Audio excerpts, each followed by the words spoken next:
Les moyens dont dispose l'association, et c'est pour ça qu'on est héritier de l'éducation populaire, c'est la sensibilisation de tous à ces enjeux-là. On préfère dire d'ailleurs qu'on fait de la sensibilisation à l'environnement plutôt que de l'éducation à l'environnement. L'éducation, c'est vraiment le domaine de l'éducation nationale, de l'enseignement. Nous, on est véritablement là pour sensibiliser les gens, leur donner des pistes de réflexion. L'idée, elle est vraiment là-dedans et pour faire effectivement de la transmission. On est là pour transmettre un certain nombre de choses.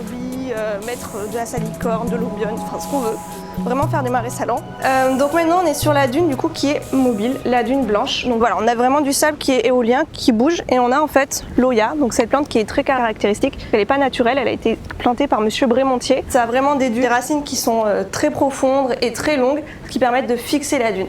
Bah ça marche bien hein, en l'occurrence. Donc nous on en a besoin parce que vous voyez à chaque fois qu'il y a un pied quand même d'Oya, la dune se reforme. Donc ça c'est vraiment essentiel en fait, c'est pour ça qu'on dit aux gens de ne pas marcher dans la dune parce que c'est très fragile, toujours emprunter le même chemin, éviter de marcher partout ailleurs parce que quand on marche, les végétaux vont mourir, ça va faire un petit passage, le vent va s'engouffrer dedans, ça va faire ce qu'on appelle un siffle-vent et ça va être un gros fossé après. Donc là on va aller le 12 mai à Nodris, donc c'est un projet qui est fait sur l'ensemble du Médoc avec le parc pour présenter à la fois les éco-délégués et différentes initiatives nature qui ont lieu dans les écoles. Pendant toute la période scolaire, on suit des classes qui vont de la primaire parfois jusqu'au lycée. On peut avoir des projets autour de la mer, autour de l'érosion, de la submersion.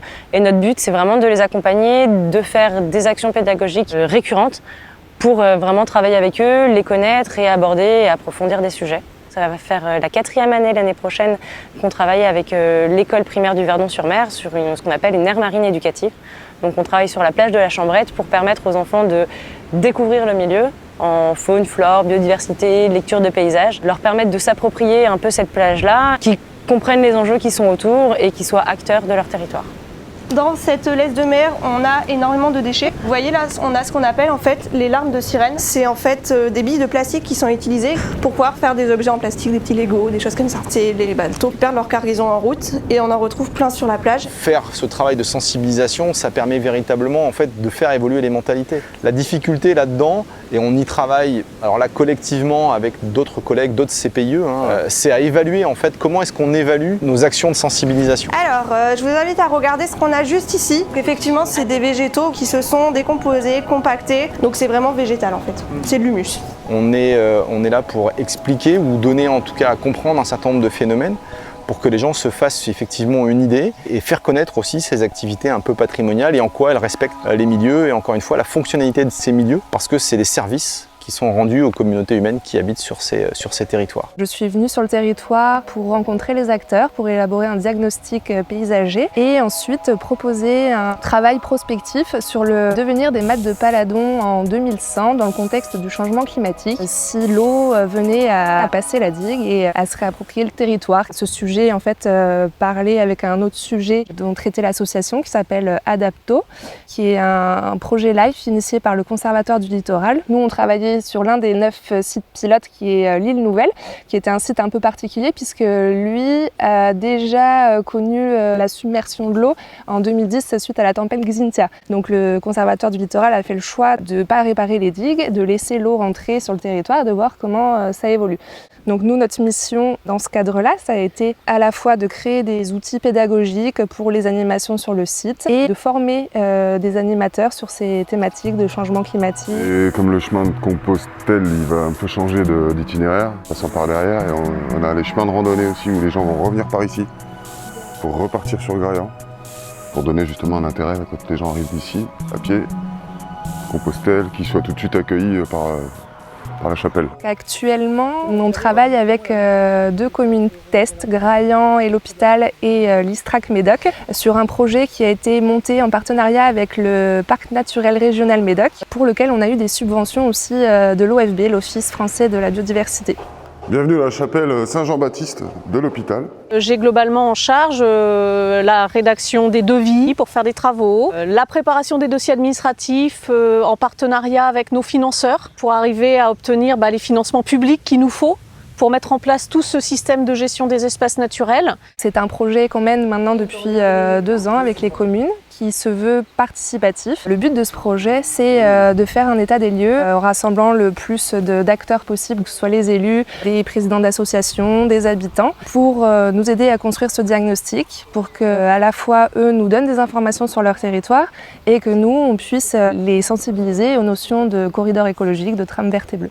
Et puis bien sûr, après, tous les comptes rendus annuels qu'il y a à faire sur les sites pour faire remonter les informations à tous les gens qui décident avec nous collectivement de ce qu'il faut faire pour gérer les espaces naturels. La finalité de ce projet, ça va être, après avoir identifié donc les lieux de rupture de biodiversité sur leur territoire, d'essayer de relier ces corridors en plantant des haies. Donc là, on est avec l'association Arbres et Paysages 33 en train de faire le tour des sites et voilà, de voir comment on va pouvoir mettre en place cette plantation de haies champêtres. Donc, on travaille sur de la planification de gestion des espaces naturels et en même temps où on va essayer de travailler à instaurer des nouvelles manières de travailler, donc on traduit ça sous la forme de cahier des charges. C'est l'autre volet véritablement de notre activité. Normalement, on devrait en savoir un peu plus puisqu'ils sont en train de revoir le plan de sécurité du port de Bordeaux. Il est prévu de fermer des zones, notamment un portail au niveau du pont, etc. Ici, normalement, la fin juin, je dois en savoir plus, ce qui me permettrait moi ensuite de prévoir des travaux pour cet été. En fait, il y a une vingtaine d'années, la gestion de l'espace, c'était principalement vu du côté des aquaculteurs, puisque eux, ils ont une grosse mission de maintien des espaces en eau. Et puis au fur et à mesure des années, l'espace naturel qui nous a été confié en gestion par les propriétaires des sites, le Conservatoire littoral, le port de Bordeaux et le département de la Gironde, s'est agrandi. Tu pourras me le relocaliser cet abreuvoir là? Ça, ce serait pas déconnant. Si recreuser un abreuvoir, ce serait pas idiot. Le CPIE Médoc, c'est une association qui s'appelle Curuma, qui s'est montée en 1993 dans le but de réhabiliter les marais du Conseiller, qui avaient été abandonnés et derrière lequel il y avait pas mal de gestion à faire. On est devenu centre permanent d'initiative pour l'environnement uniquement en 2010. Statutairement, l'association elle est vraiment là pour ce travail de préservation des zones humides sur la pointe du Médoc et maintenant, depuis 2010, sur le territoire médocain. Vous offrirez une opportunité de nettoyer ce secteur. Donc on en a reparlé avec l'association syndicale de Marais et avec le port de Bordeaux. Normalement, l'association syndicale de Marais est censée se retourner vers la propriétaire pour dire voilà madame, c'est important de faire ces travaux parce qu'on a des problèmes d'écoulement d'eau.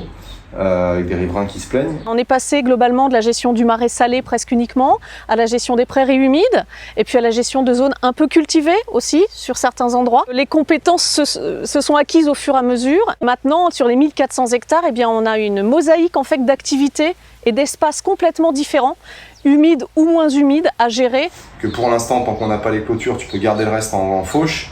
Et qu'au fur et à mesure où on installe des clôtures, après progressivement on peut réinstaller les animaux par là-bas. Ce que je voudrais, c'est qu'on puisse se revoir sur le terrain et en même temps reparler de la zone qui est au nord, quoi. Donc de l'extension en direction du Verdon de l'autre espace. Enfin, on a des indicateurs en fait pour suivre si on améliore la situation. L'idée, c'est vraiment de coordonner l'ensemble des activités, d'éviter surtout les conflits en fait d'usage. Par exemple, on a des agriculteurs, on a des chasseurs, on a des aquaculteurs qui ont besoin d'eau. Donc l'idée, c'est plus de la mise en musique. Et en fait, on a des cahiers des charges et tout un système d'indicateurs qui nous permettent de jamais revenir en arrière, bien sûr, puisque l'idée, c'est toujours d'améliorer la situation. Le tout étant de prendre le temps qu'il faut pour arriver à améliorer cette situation et de ne pas brusquer les choses, puisque ce qui est important pour nous aussi, c'est d'avoir des gens qui vivent sur le marais et qui ont une activité économique. Oui, Bérénice avait demandé la facture, mais effectivement, le conseil a demandé à ce qu'il y ait la convention qui soit calée ici. Donc il faut qu'on puisse avoir ce document administratif pour qu'on déclenche ça. Donc je reviens vers toi, mais en juillet, j'essaie d'organiser quelque chose avec elle. Donc c'est vraiment un équilibre très compliqué à garder, mais qui demande beaucoup de temps et beaucoup de concertation. Mais en général, avec des discussions et de la médiation, on arrive toujours à emmener les gens en fait dans le sens où on va. De ce côté-là, on n'a jamais eu de soucis pour faire avancer, on va dire, le plan de gestion des espaces naturels.